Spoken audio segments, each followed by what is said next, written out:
Hello friends, GSTR2 file generation ചെയ്യുന്നത് എങ്ങനെയെന്ന് നോക്കാം.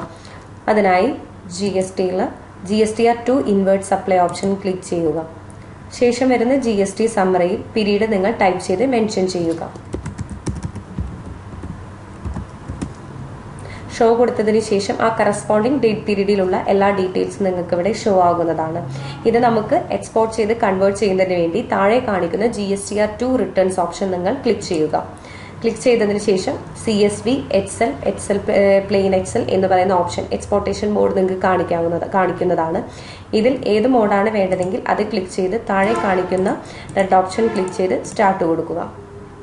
ഇപ്പോൾ GSTR2 ഈ റിട്ടേൺ ജനറേഷൻ നടന്നുകൊണ്ടിരിക്കുകയാണ്. ഇത് നടന്നു കഴിഞ്ഞതിന് ശേഷം നിങ്ങൾക്ക് ഇത് സേവ് ആയിരിക്കുന്ന ഡിഫോൾട്ട് പാത്ത് ഏതാണെന്ന് സോഫ്റ്റ്വെയർ നിങ്ങൾക്ക് മെൻഷൻ ചെയ്യുന്നതാണ്.